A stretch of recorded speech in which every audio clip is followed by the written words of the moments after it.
All right, we ready to go? Is this? All right, what are the vibes so far? I'm going to get a vibe check on the room before I get started. All right, down front, love the energy. In the back, we'll get to you later, all right? I get it. The back of the bus is the cool half of the room, but by the time this is over, we'll all be friends. That's the goal here. I am not just a random person who's full of microphone and is standing on stage. That would be wild, though. I want to make sure you get your HRCI insurance credits. My name is David Horning. I will be presenting today, and you know what? I'm going to forego a long-winded introduction because, number one, that's what the Cvent app is for, okay?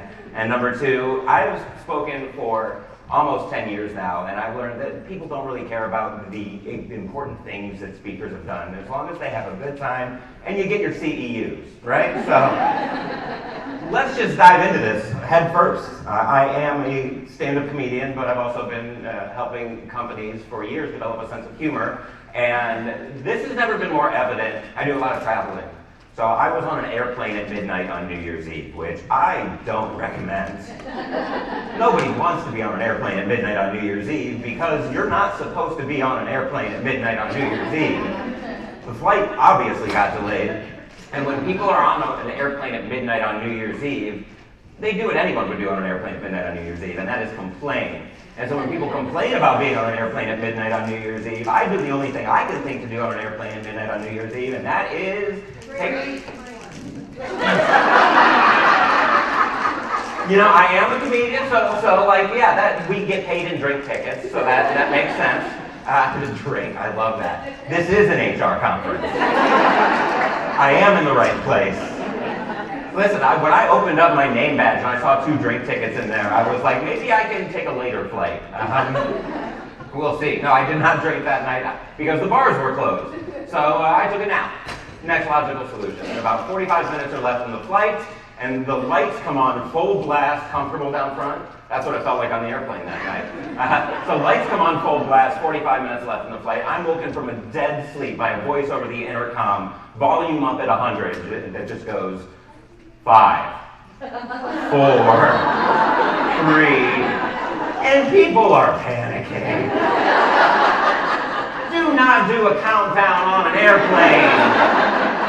Like maybe right before you take off, maybe right before you land. Those could be fun. Mid-flight, people are calling their loved ones. It's chaos. I'm calling my loved ones. I gotta call my mom. I gotta call my girlfriend. I gotta call my cat. I gotta make sure everybody stays, like, who's gonna take on my credit card debt, you know?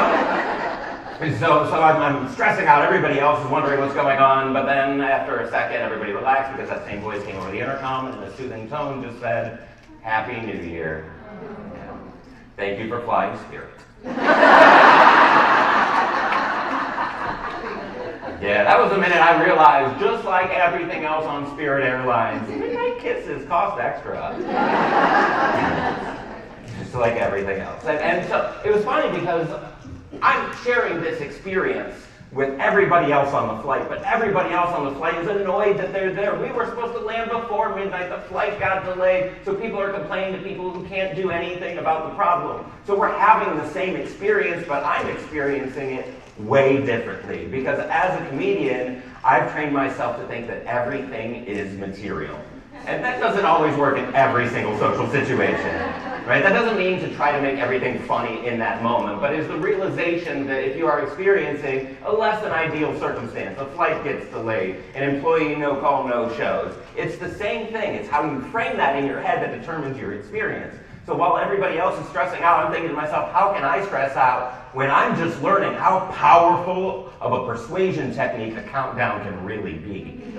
I mean, you can use this in your everyday life too, because I have since then, right? If you're on a sales call and it's not going anywhere, hit them with a 10. 9, 8. Right, you're given a job interview and you know it's not a fit, like 1 minute into the interview. Why waste each other's time? 7, 6, impress me, right? You get in a fight with your spouse. 4, 3. Actually, don't do that one. I really do want to give you a positive HRCI interim credits here, and I don't need you them taking that away. They can't take that away, can they? After a session, they can't deduct credit. I don't want you to leave here and go, -1. What's happening? Well, so that's what it means to think like a comedian. We're experiencing the same thing. We're observing the same objective reality, but we're seeing it from a different point of view. We're questioning what's happening to us. And throughout my first few years of becoming a speaker, I learned that in my nationwide tour speaking to conferences across the country, I should have probably titled this tour Bombing Across America. It was a rough go, and in the moment, I would resist, I would ask for feedback, and then I would resist the feedback that people were giving me if it wasn't positive feedback. They don't know what they're talking about. They don't have the answers. I know what I'm talking about. I've seen The Secret. Yeah, I'm manifesting this. And what I manifested was $600 over 5 years. So, if you're getting resistant, you're getting resentful, you're not getting paid. That's what I learned. And so to be able to take a step back and take ourselves a little bit less seriously, while still taking our work, our clients, our customers, our employees, and our leaders seriously, that's what it means to think like a comedian. Because as a stand-up comic, I've learned that it's not just about being funny. It's not just about finding humor in everyday situations. It's building trust with your audience and making a connection with them. It's finding that common ground, finding that commonality. We laugh because that's our brain's way of saying, I've never looked at it that way before. That's your body's physiological response to an unconscious perspective in your mind. You've discovered something new without even realizing it. And so that's what happens when we laugh at things that betray our sensibilities, when we laugh at things that would generally offend us in an everyday conversation. It's because the comedian has built trust with the audience, whether it's a well-known stand-up comic, somebody like a Louis C.K., a Chris Rock, a Dave Chappelle is gonna round it out with a really nice punchline to make you laugh, release the tension in the room. But the same is true in a one-on-one setting with an employee or a leader or with your team in a team meeting or just every day in a cultural state or in a cultural sense. Your audience is not a room of people that have bought tickets to see you. Your audience are your employees. They're your leaders. They're your coworkers. They're your potential employees. They're your potential clients. They're your potential customers. So if we frame it as though this is my audience and my first goal is to build trust and find common ground, you're thinking like a comedian and you didn't even realize it. Now don't worry, if you don't have a funny bone in your body and you're worried about, is this a session where I'm gonna have to get up and tell a joke? It's not. So if this is the face that you get every time you tell a joke, that's not today's session. Relax, breathe a sigh of relief. All right, you are gonna get your HRCI credits here today. What this is the thought process that a comedian uses to write a joke, to connect with their audience, to deal with a heckler. It's the same mindset that you can use to deal with an unexpected adversity, to deal with an unsupportive leadership team. Right? It's the same sort of deal with the things that are going on in the world. Right now, we live in a time where technology is developing at a rate we've never seen before. We're seeing so many more classes and sessions on AI, which 5 years ago, what is that? That's a movie with who? Is that Will Smith with Haley Joel Osment? That's not anything that we have to worry about. But now with things moving so quickly, new generation, the workforce, and basically what I've learned is an entire new language. We have to be able to pivot on a dime. And thinking like a comedian is just a process, leaning into some skills that you already have that help you do that. Because comedians are driven by curiosity. We look at a situation and we ask, what else could be true here? Right? Whereas we have kind of grown up and been conditioned through school and through work to look for an answer. Right? It's, think about going back to school. You take a test. There's a right answer, there's a wrong answer. There's true, there's false. Sometimes you'll get an essay question where you can be a little bit creative and your professor or teacher has a little bit more leeway, like the entire one semester of a history class that I didn't attend, and I made up every single answer on every single question for my essay exam. And he called me to the front of the room, and I was like, oh, this is it, I failed the class. He hands me the test, and there's a big red C on top. And he goes, you got all of these wrong, dude. But I laughed so hard when I was reading this that I could not give you a C. So it's kind of exploring the nuances of everyday life, because when you're dealing with people, it's not black or white, it's not this or that, right or wrong, either or, although we're conditioned to believe it is. It's way more nuanced, because everybody in this room right now is experiencing this presentation in a completely different way based on your prior experiences, your knowledge, your upbringing. So we're bringing all of these different experiences to one single objective experience, and there are multiple paths that we can take. And in today's world, being able to think like a comedian or think a little bit lighter allows us to innovate, it allows us to connect with our people, it allows us to build trust, and we'll get into that in just a second. So, when it comes to, something goes wrong, something unexpected happens, if you were to immediately start asking questions versus making judgments, it changes your responses, right? So for example, flight gets delayed, flight gets canceled, shout it out. First thing that comes into your mind when you find out that your flight got delayed or canceled. Yes, frustrated. I read your lips, I'm not going to say that. Where's my luggage? Why? Where's my luggage? Oh, and here we go again. Been there before. Why is it that airplane travel, airlines have not developed at all seemingly in 30 years? Am I alone in thinking that? No. Like, air travel, that was supposed to be the final frontier, but instead we just have Frontier. So I flew with them on the way down, and that's a people-watching experience. Get those tickets for that, for sure. So we're frustrated, we're worried about our luggage. When you're worried about your luggage, what's the next thought that comes into mind? Oh, I'm never going to see my clothes again. I just bought my kids this gift at Disney, and now they're not going to be able to get it. What are some other things that come to your mind when you see that your flight gets delayed? Where am I going to sleep? That's a big one, for sure. So it's all these thoughts. Okay, this is a bad situation. This is the first thought that comes to my mind. Our first thought that comes to our mind leads to an emotion, right? And now we're looking for all of the supporting details that support that initial thought. So then we act in a way that's in alignment with that thought. What we get is stressed out, steaming in a corner, maybe sending an email you don't want to send, maybe making a phone call you don't want to make.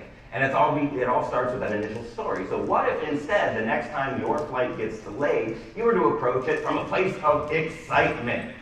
Now what would maybe the first thought that comes to your mind be? How much time do I have? All the time in the world at the Orlando airport. Yes.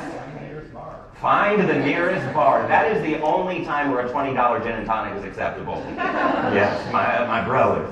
All right, yeah, it's 6 a.m. Exactly. The second the bar opens. Perfect. You're like somebody that just got out of a factory job at 6 a.m. All right, what else? If you were excited that your flight got delayed, what's the first thought that might come to your mind? Voucher. That's right. Of course, a voucher. But then what does that cover? Does that cover room and board? Does that, what else? Check your emails. You can send that email. Oh, sorry, can't get this to you in time. My flight got delayed. The Wi-Fi is bad. You're breaking up. Static noises. Send. Put it on airplane, right? Even though you're not on the airplane yet. All right, so you're excited. That changes the experience that you're having. It changes the thoughts. It changes the outcome. What if you were grateful for the fact that your flight got delayed? Oh, thank you, my flight got delayed. What's the first thing that might pop into your head? The bar. The bar. I mean, let's just leave this. Let's just go down. I mean, who still has their drink tickets? I mean, that's we'll meet after the session. All right. What else? You're grateful your flight got delayed. Don't have to go to work tomorrow. Extra time. I don't have to go to work tomorrow. Oh, we couldn't find another flight. They're like, we can find you another. Oh no, we can't find another flight. What's another thought? If you're grateful. More time to shop at the airport mall. More time to shop at the airport mall. See, I never understood why the airport mall existed until right now. Yes, I do need that second pair of Beats headphones. There are going to be a lot of kids on this flight. All right. What if you're like through the eyes of a child? You're experiencing your flight being delayed for the first time. Oh man, that's pretty cool. What might you think? What might be the first thing that pops into your head? Anxiety. Back to anxiety. Hey, as a 4-year-old, you never know. Are we going to live at this airport forever? I mean, they do have a McDonald's, so that might ease off some anxiety. What else? What? Go somewhere else. Maybe the airplane was protected. Maybe yes. Oh, thank goodness, we're safe. That happened recently. Yeah. They're making sure the door doesn't fly off of my Alaskan air flight. Man, I'm really dragging some airlines in through the coals today.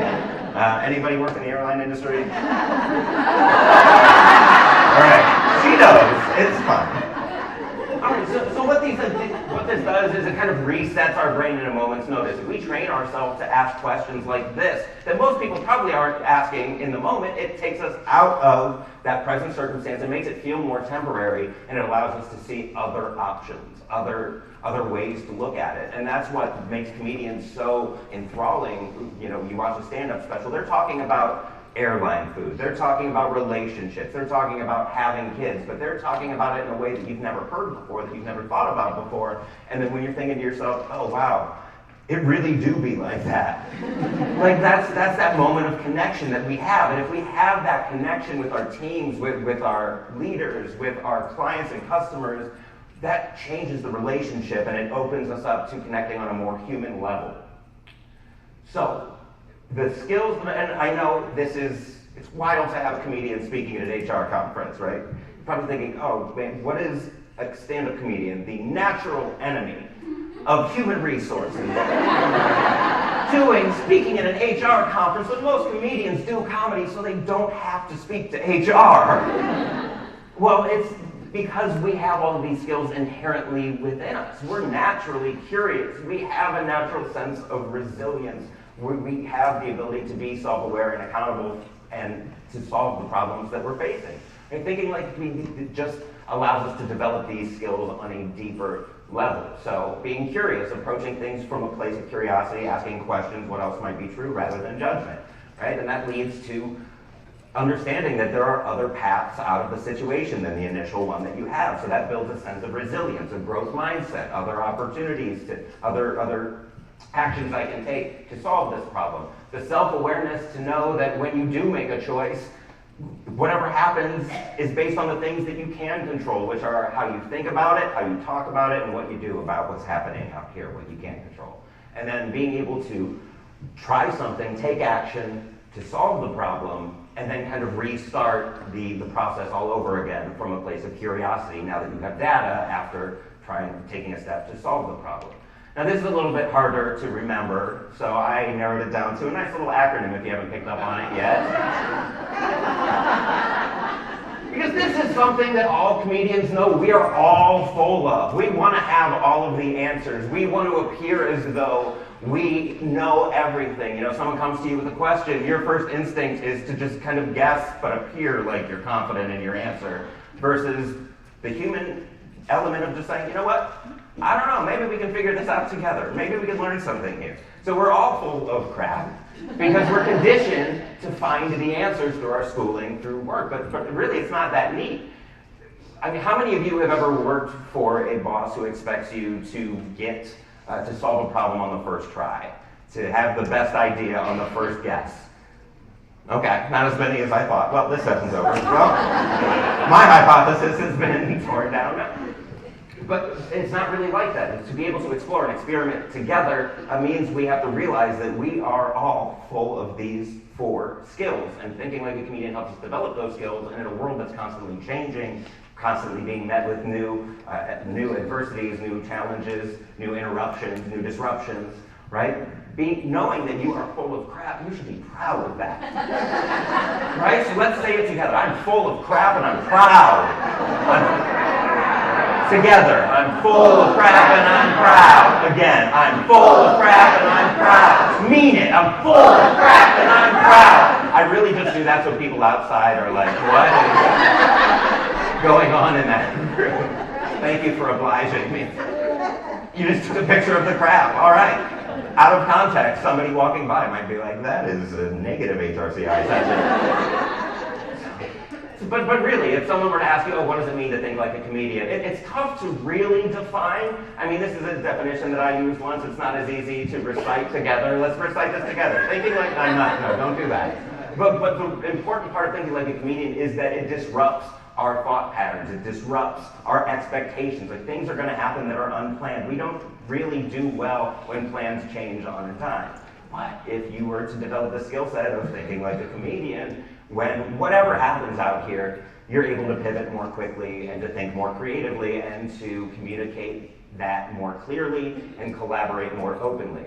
So let's just narrow this down to an easier definition. Thinking like a comedian is creative problem solving, driven by curiosity and the basic human need to connect.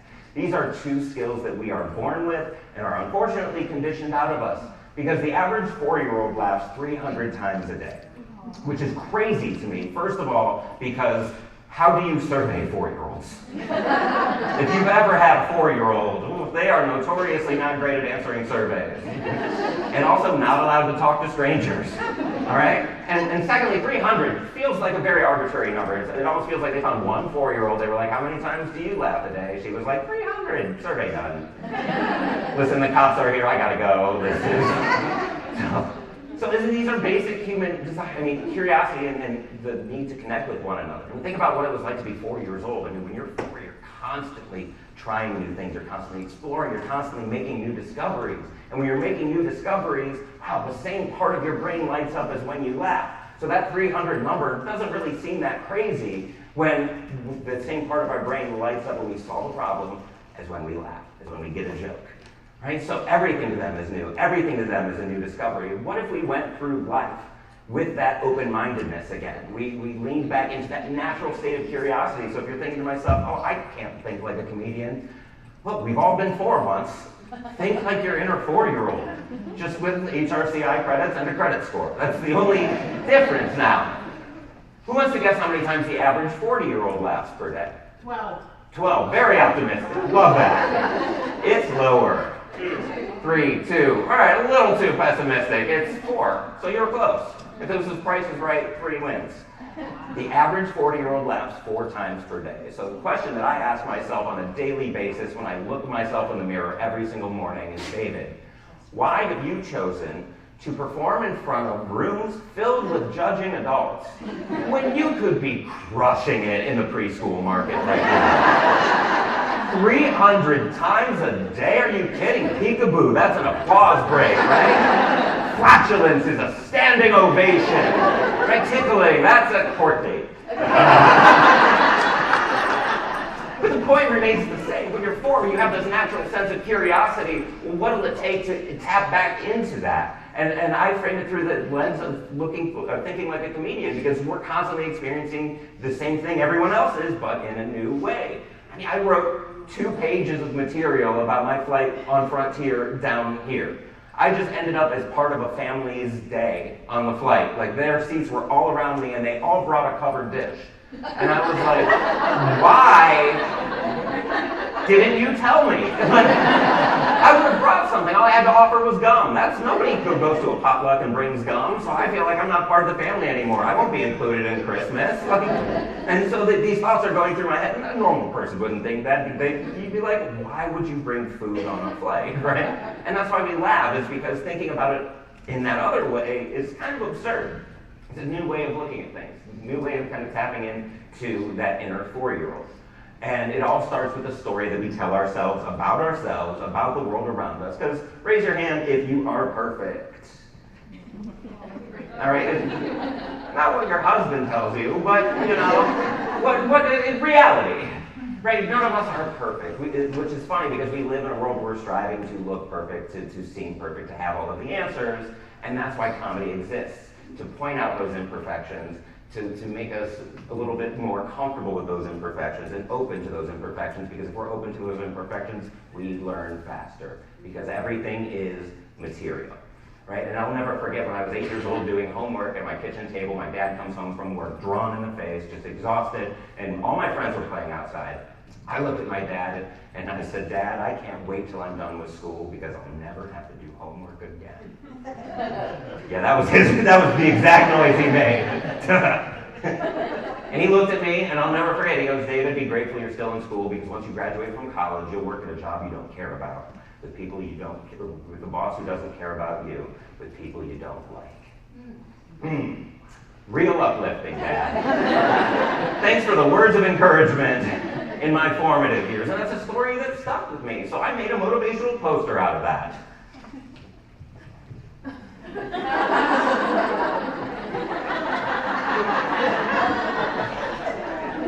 I will have a link to this slide deck, so if you would like, you can print that out, hang it around the office, and just watch the uptick in morale in real time. People love it. But that was my dad's story about what it meant to work. And at that age, that became my story about what it meant to work. I went to college. I was like, oh, I'm going to become a lawyer, and I'm going to have this serious job, and people are going to think I'm very important, and that's what it means to be an adult. But then I discovered my love for comedy at a funeral. It was also at a funeral where I learned don't do comedy at a funeral. It's not the time or place.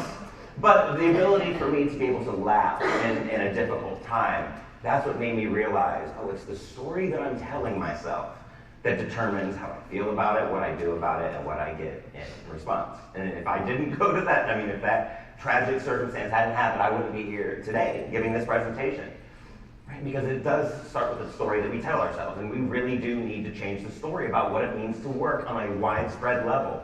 That's one of the reasons why I come to conferences like this. Because, I mean, we've all seen the Gallup State of the American Workplace at every single conference. Raise your hand if you've seen this stat before. 1 out of 3 American employees is engaged by their work.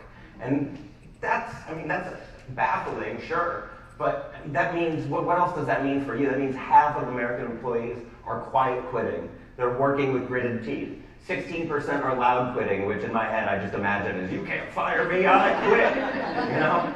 And what's even more baffling is the fact that these numbers have not changed at all over the last 23 years.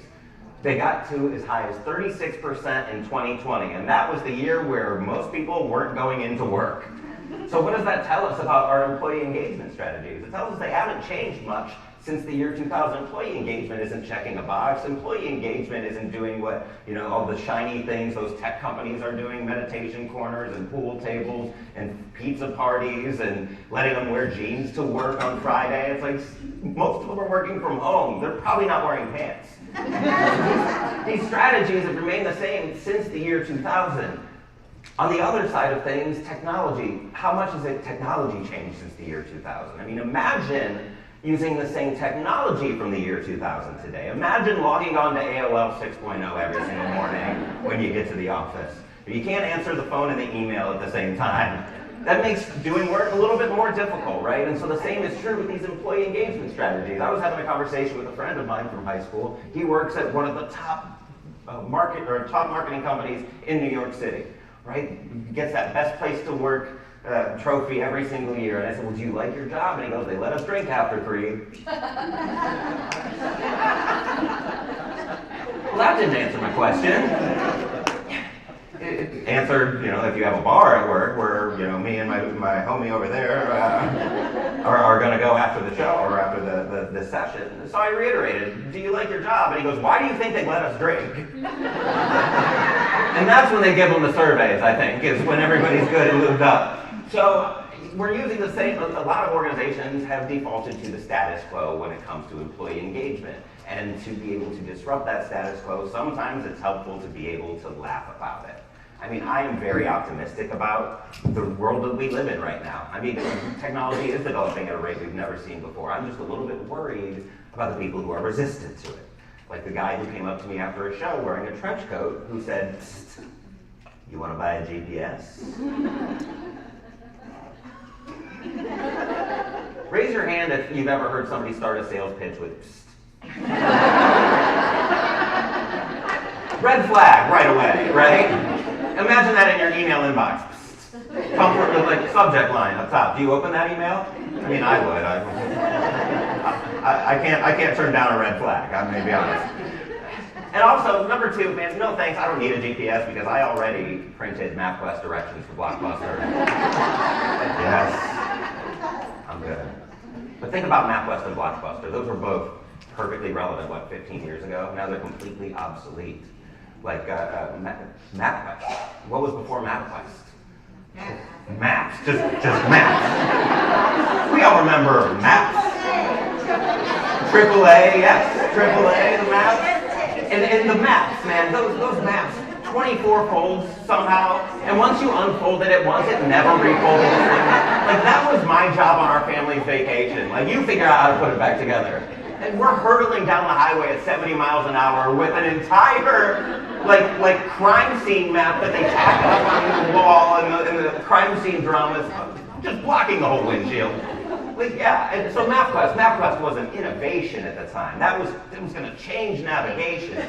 You print out directions, you thought you were just printing out directions, but then all of a sudden all of the ads start printing out. So you're 2 hours into a road trip, going the wrong way down a one-way. Like, turn right where? The point is, we're worried about people texting and driving today. We should have been worried about people handling an 8-page document in their passenger seat 15 years ago. God forbid if you forgot to staple it. It's chaos. It's absolute chaos. We've all been there, right?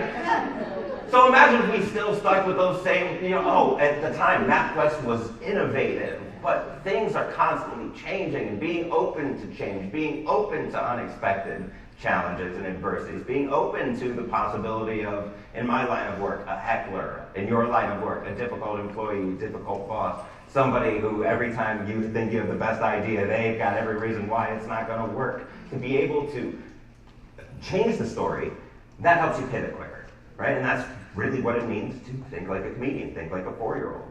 So we need that to be able to address this challenge, because not only is this impacting our employee engagement numbers, this is impacting trust, happiness, our health in the workplace. A Harvard Business Review study found that 58% of employees trust a complete stranger more than their boss.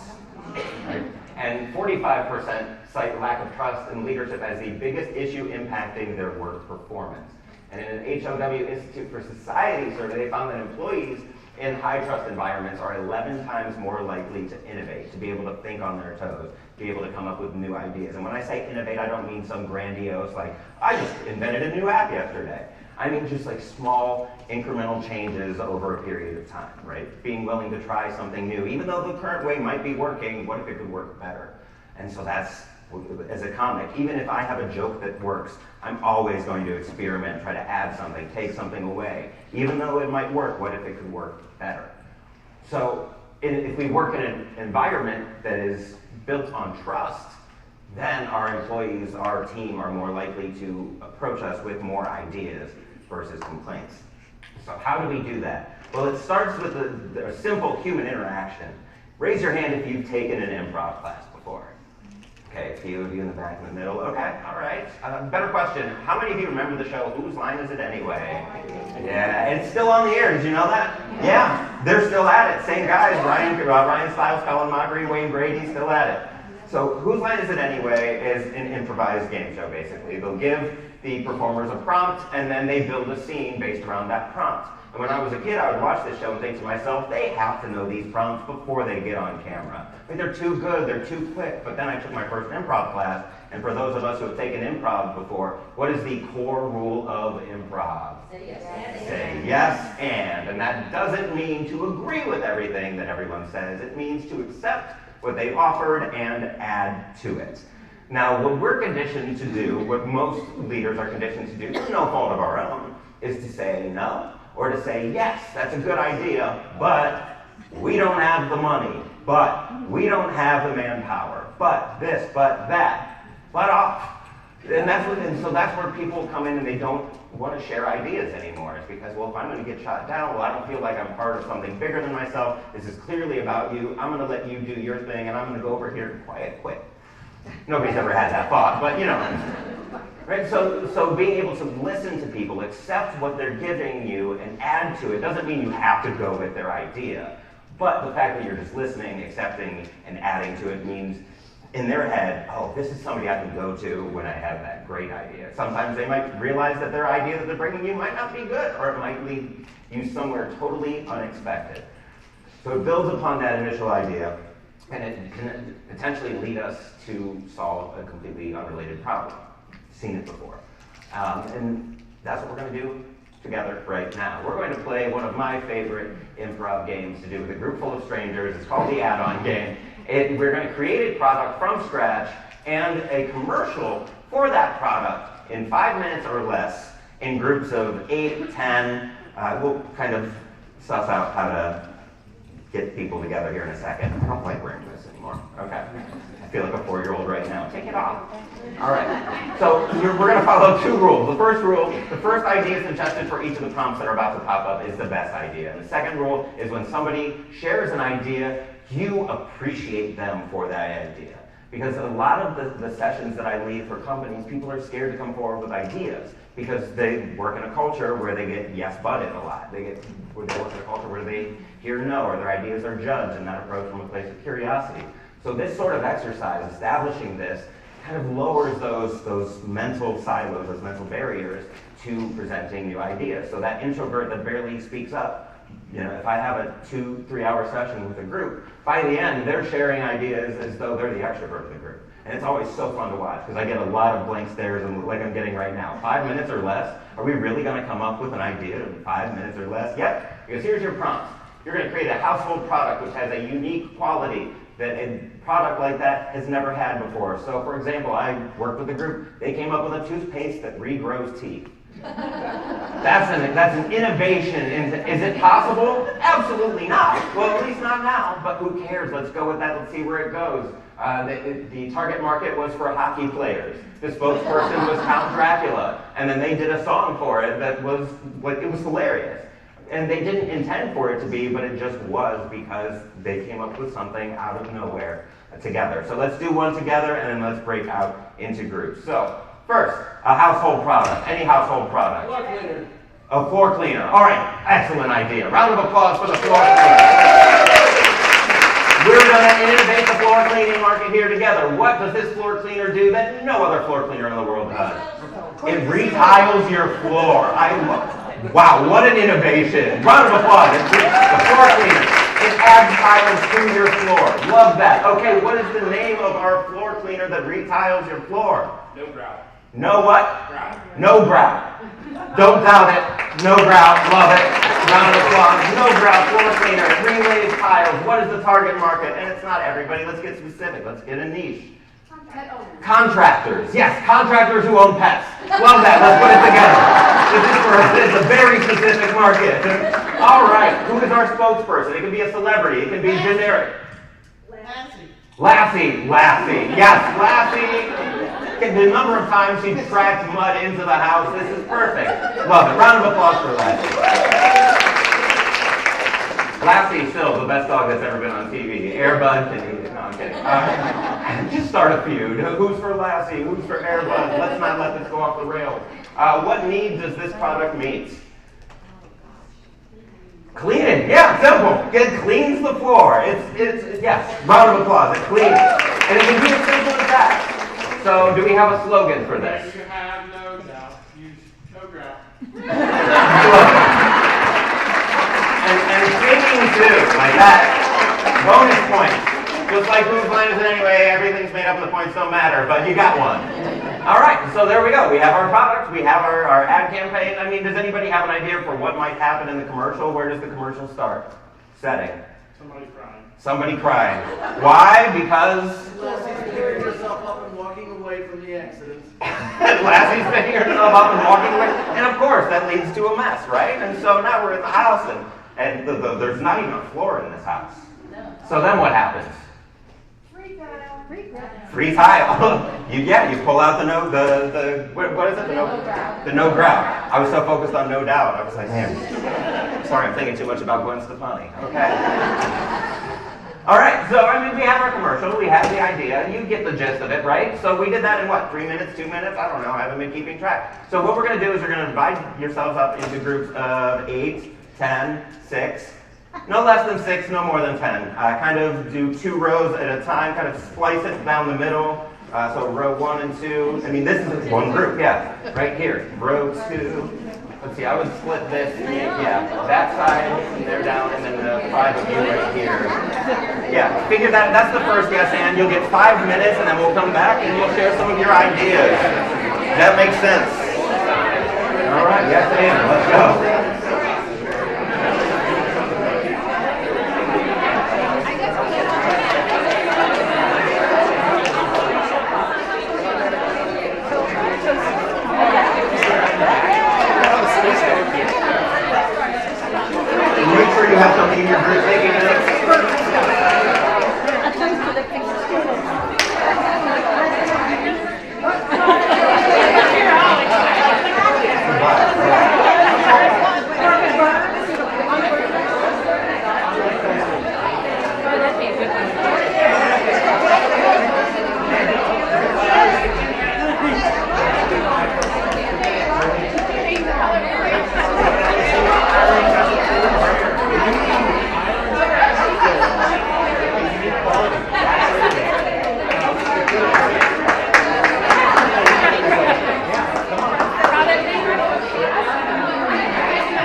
demonstrating achievable running flow. This isn't fair. This is all the time.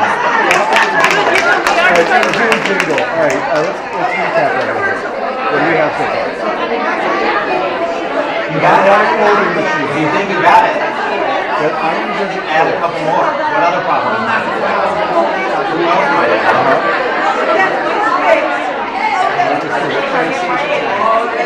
Okay, and what's the name of it again? Okay. Okay,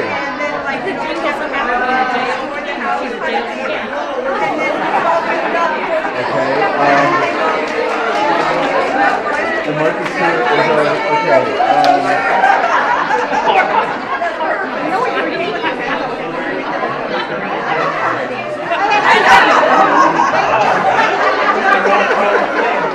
so irons is it full?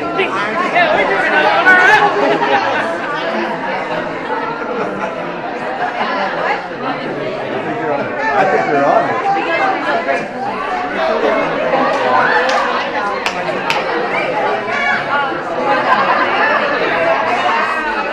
Your clothes won't be a disaster when you use the... Your clothes won't be a disaster when you use the... Yeah, then you just hold the gate and then you jump in.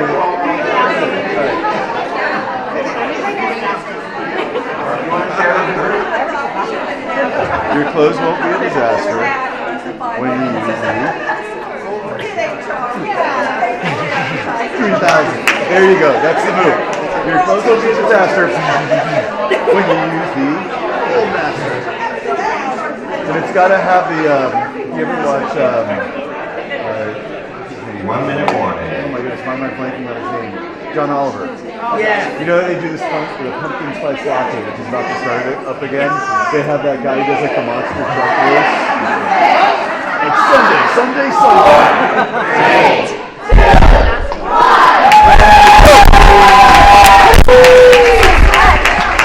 Here, we got it. The power of you take nothing else away from this session. Your team will be like, why are we doing so many countdowns? What is that? And a countdown doesn't need to just be a countdown. It can be a construction paper chain link, you know, for Christmas. All right, who wants to share their idea first? Right down here. All right, and then I got you guys next.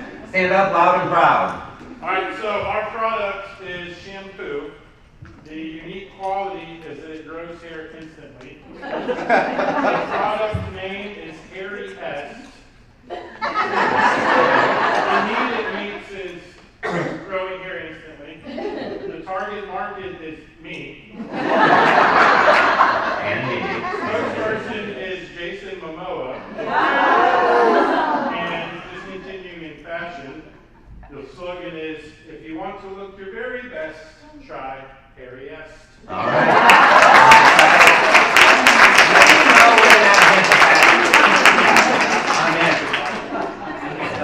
All right. Right down front. All right, good afternoon. We came up with an idea we think is really hot and everybody will want to buy one.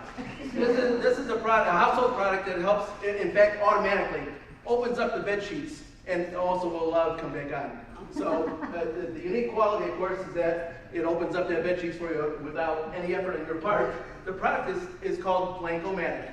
The need it meets is for those couples who desire intimacy, or even if you happen to be a little lazy and tired, you're going to go to bed and the sheets are going to open up for you. The target market are those who are looking for the intimacy to be able to open those sheets up, or, as one of our team members pointed out, perhaps there are certain persons of the female persuasion who might be a little warm and having...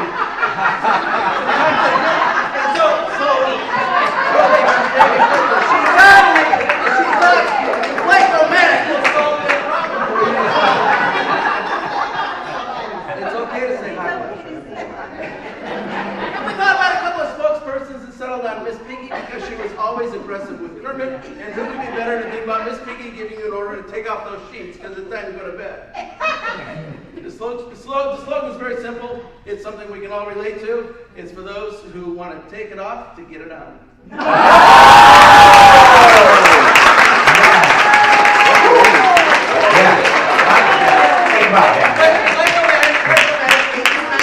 $18.95 for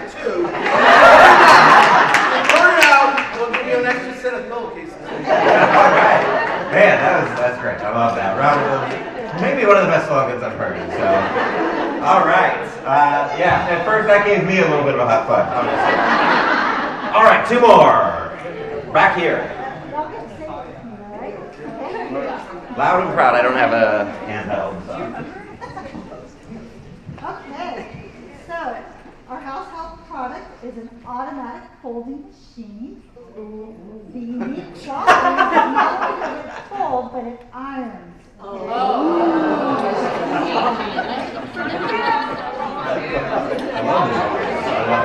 name of the product is the Foldmaster 3000, and we all understand the need that it meets. Our target audience is actually house husbands.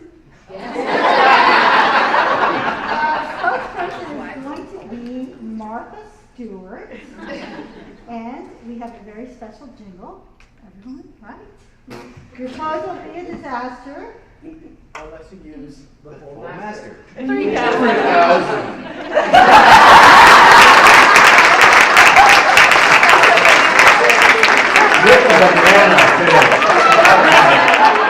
All right, one more right in the middle, right over here.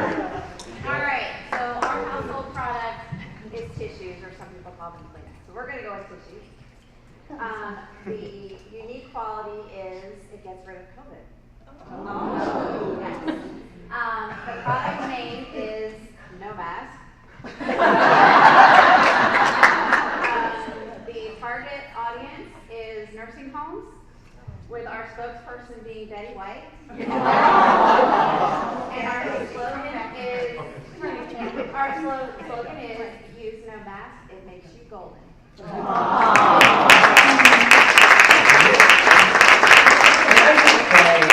They could record your reactions, and it would fit perfectly in a 90s sitcom.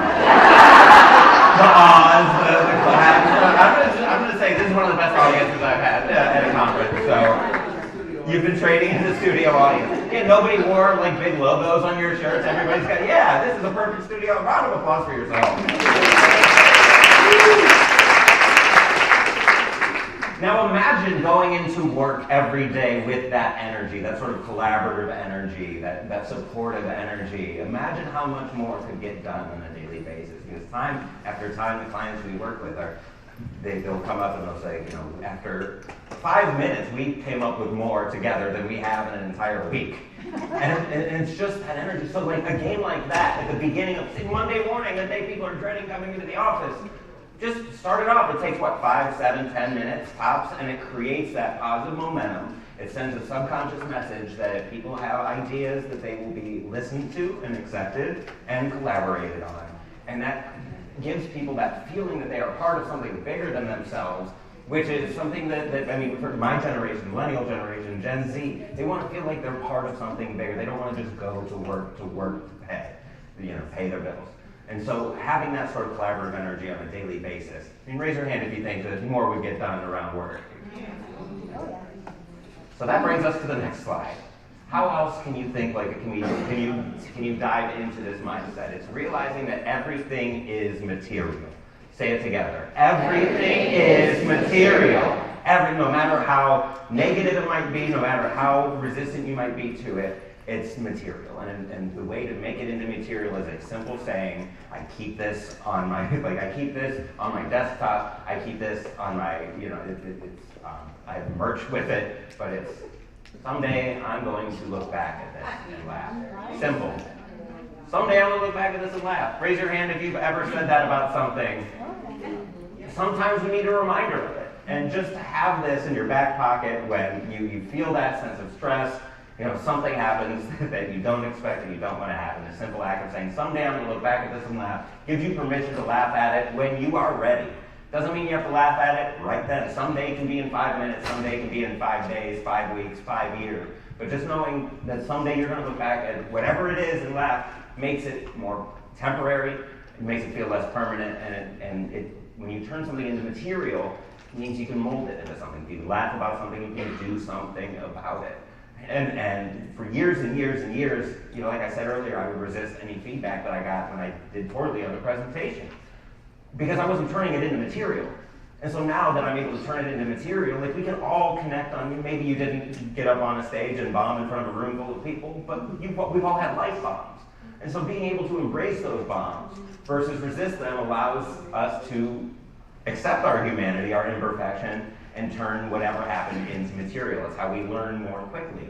And I was giving a presentation in Richmond, Indiana a few years back, and I used to tell a joke that ended with me joining a cult because I could never turn down free Kool-Aid. Yeah. See, the audience that day did not make any noise, actually. They were visibly upset with what I said, and I had no idea what I had said, because I mean, before that would get laughs. It wasn't great, but it was a little throwaway line that would get laughs, but in this case, whatever the opposite of laughing is was what was happening there.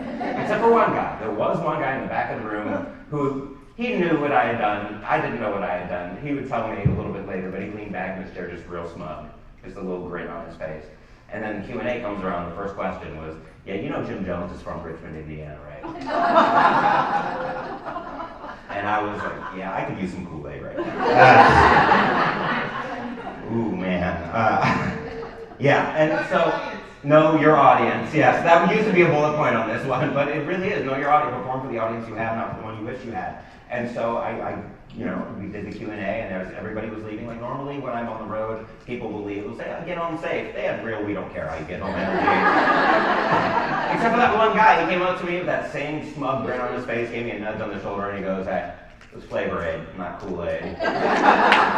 And it just took me a while to kind of embrace that I had made that mistake. And the second that I made that mistake, that's when I learned know your audience. Do your research on your audience before you go to a session. And I wish I had done that more. I had another gig in Downey, Idaho. Raise your hand if you've heard of Downey, Idaho. Yeah? I'm from Idaho. You're from, okay, all right. So you know the bustling metropolis of Downey. What is about 600 people? Maybe, right? If you squint and you're seeing double. Yeah. So it's a very small town. I was booked to speak for their Chamber of Commerce, and they rented out the elementary school gymnasium because they're expecting so many people to come see me speak. Raise your hand if you've heard of me before today. So how is this small potato farming town in the middle of nowhere, Idaho, expecting 25% of their town's population to come see me speak in the middle of a workday? Because there's not, well, apparently there was, because you know how many people were in that room of 150 chairs? 3. There were 3 people, and the woman who booked me, a 92-year-old woman who went to every event in Downey as long as it started before Jeopardy, and a teacher on his lunch break eating a chicken wrap. This is my audience, and I am livid. How dare you book me to speak for 3 people? Side note, I reached out to her. How dare you expect me to drive all the way across the country from Cleveland, Ohio to Downey, Idaho to speak to 3 people? Side note, she offered to pay for a flight. How dare you expect me to give my best presentation to these 3 people? I have half a mind to walk out this door right now. But then, boom, someday I'm going to look back at this and laugh. So I gave that presentation to 3 people. And yeah, it felt like a hostage situation. But on my drive all the way back across country, I had to laugh because I don't know any other comedian or public speaker who has ever hugged their entire audience. Took me a while to work up the nerve to tell people how many people were in that audience. People would be like, "Oh, how many people were at Downey for you?" And I said, "Well, couldn't count them on 2 hands." So someday I'm going to look back at this and laugh. And remember, you are the protagonist of your own sitcom. If today is another episode in the series that is your life, there should be a conflict. Why? Because that means your character has to learn something, has to grow to overcome that conflict. Imagine a TV show where all the characters get along, there's never any problems, there's never any conflict. Yeah, that would be nice in day-to-day life, but would that show get made? No. Not at all. Right? So those supporting characters, that when they walk in, you think to yourself, how do you still have a job here? They're just a supporting character in the cast, right? I used to work at a job that was wildly toxic. Like, they had a policy where managers weren't allowed to compliment employees, because what motivation would we have to be better if we were getting complimented? So yeah, turnover wasn't great. There were new faces every day. I had one foot out the door, but one particularly stressful shift, a fellow employee dropped a tray full of drinks, and everybody stopped what they were doing and laughed. It was kind of that moment that we needed to just realize that we're going to get through this shift, just like we've gotten through every other stressful shift, have a beer afterwards at the airport bar. and the manager comes bursting in the door, just red in the face, and he just goes, "Stop it right now. This is not the time or place to laugh."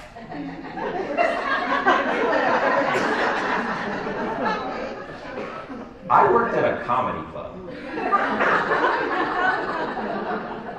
I don't know if you're picking up or not, but that is both the time and place to laugh. And in my head, I'm losing my, where's the live studio audience? This has to be a joke. Like, so every day from then on, I would just, anytime he would burst through the door, red in the face, I'd imagine Kramer in an episode of Seinfeld, just bursting through the door. And my perception of him, I started looking forward to him, to when he would do things like that. You know, wonder what kind of wacky antics Kenny's going to get into on tonight's episode of David.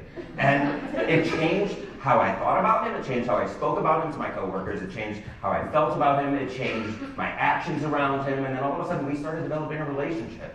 Right? This tough as nails, no nonsense former postal worker who somehow found his way into managing a comedy club, turns out he loved Broadway musicals. I love Broadway musicals. We bonded over Kinky Boots. That might be the weirdest sentence I've said out loud out of context for whoever's outside this door waiting for the next session. But just, these are little self-reminders that you can take yourself, that you can offer to the people around you. They're simple, but they help interrupt that previous thought and start a new story, and that's what it means to think like a comedian. If you're skeptical about this, if you're a numbers person, I get it. I work with a lot of credit unions, I work with a lot of insurance companies. You think the more forward-thinking industries like tech would be open to this sort of session, but it's all like insurance, banks, credit unions, things like that. 19% higher market returns according to Hewitt and Associates. Companies who engage their employees using humor show 19% higher returns in the market than their more serious competitors. University of Maryland found that simply laughing together as a team makes us 28% more effective at solving problems. And in my own work with Peppercom, 17% of employees that take this session are 17% more comfortable giving feedback to their leaders following this session if those leaders were to think like comedians, because a Bell Leadership Institute survey of 3,700 employees found that the top 2 traits employees want in their leaders are a strong work ethic and a sense of humor. Doesn't mean they're laughing all the time, doesn't mean they're telling jokes all the time. It means, hey, if I have an idea or if I make a mistake, you are open to that. Like we are sharing in our humanity here. If I make a mistake, I'm not worried that I'm going to get in trouble as long as I learn from it. Right? And even the CEO of this company, Peppercom, what they do is all employees, as part of the onboarding process, have to take stand-up comedy training and then do a stand-up comedy set in front of all of their new coworkers. And what that does, and I hear the murmurs, and I get it. I thought the same thing too. I was like, this must be an HR nightmare. But in reality, they had one of the lowest turnover rates of all PR firms during the pandemic. Because what it does is it puts everybody on a level playing field.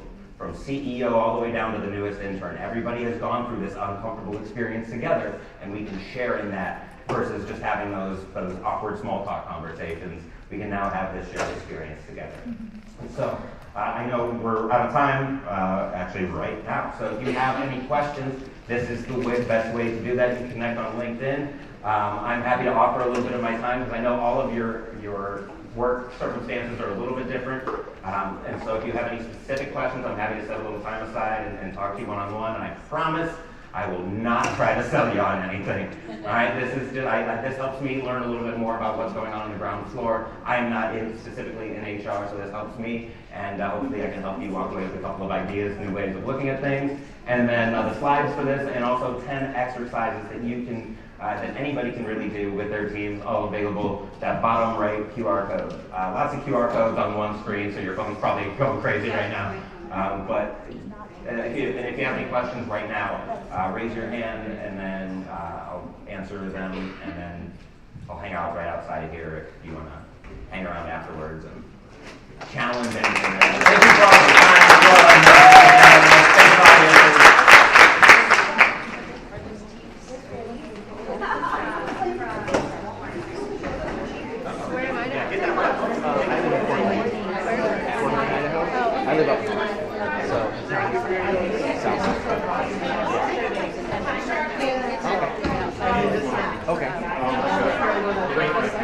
You can't talk. Let's end this. Are you ready for this crazy story? My son's name is Emmett, Idaho was founded by Thanks, that was fun. That was good times. So cool. That's funny because like when I was there,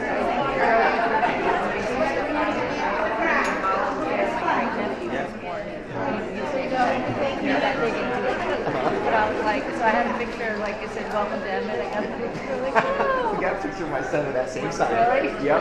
He's like, we didn't know it was a family. Oh, really? Yeah, we didn't know we had anything. So it was my wife's grandmother's, one of her. All right, yeah, I gotta go over there. I gotta grab mine. Yeah, so you got this. Yeah. Back in the day. Oh, yeah. Yeah, thank you so I was much. going to say, not a lot of people from here go, right? Yes. They all think it's highway. Oh, yeah. That's the reason California. Right?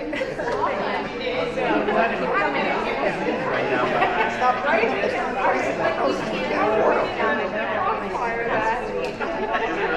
Have you been there recently? Yeah, I love it.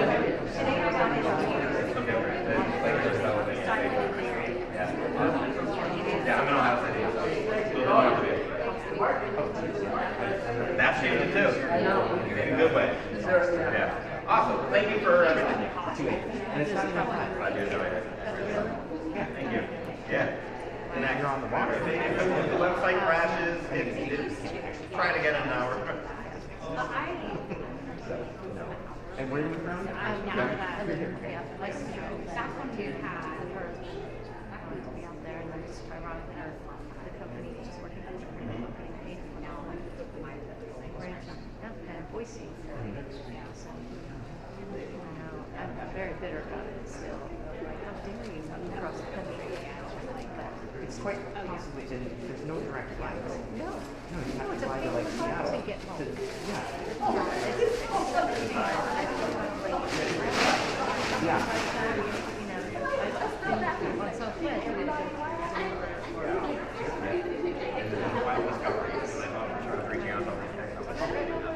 I left my house on Sunday, 4:30 in the morning. Crazy. Got into Orlando, so my home at 2 a.m. Thank you, David. Hello, David. Oh, it's gonna be one in a while. Definitely routed, sorry, I'm 1 hour behind. Oh, thank you. I feel like I've seen you before, but Yeah, it's really like, oh, 9 o'clock. It's probably good. 2 a.m. I was like, I'm dying. We talked about this when we were on first met. The actress, she just won like the Actually, it's 1 a.m. Actually, so my I'll think of it. like Gina's who look like me. Yeah, thank you so much. I appreciate you. I totally understand. Yeah, so we're actually back now, and we walk and we're getting at 9. And then I went to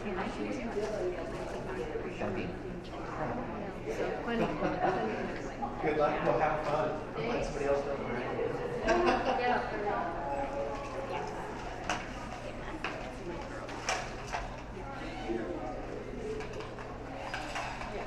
Your camera tried to take a nosedive, but I saved it. Oh no. Was it? Did somebody not The get it? last like 20 minutes or like a little cattywampus for you. It's all right. I can correct in post. Everything you can correct in post. Okay. Yeah. Most Thank of you. it's good. Yeah. Thank you. I walked in skeptical, but I'm walking out. I love that. That's the best feedback I could get. I appreciate that. I was very skeptical. I was like, I love it. Well, I'm glad I turned a page there for you. About all this. Yeah, thank you. The concept was really good. I love it. Curiosity, engagement, it builds on everything. Yeah, I appreciate it. I wish I had more time, but here we are. No, it was good. I'm Jeff, by the way. Jeff David. Nice to meet you, man. I'm presenting tomorrow morning on Play. Oh, cool. Yeah, so we're in the same. Oh yeah, I was ballpark like, right I there. love it. This Yeah. is fantastic. I'm gonna introduce you to my friend Greg Pepper, because he's also a comedian. Okay. Who does leadership training. He does. He's more on the mental health and wellness of it. Yeah. But I'm like, I love this. I was like, you guys would love it. You guys would probably have beers and the world might go up because it'd be so funny. I'm down for a good apocalyptic. You know, I always figured I would be the cause. I love it. I mean, I love it. And are you, snack this. where are you from? Cleveland. You're from Cleveland? Yes. Cleveland.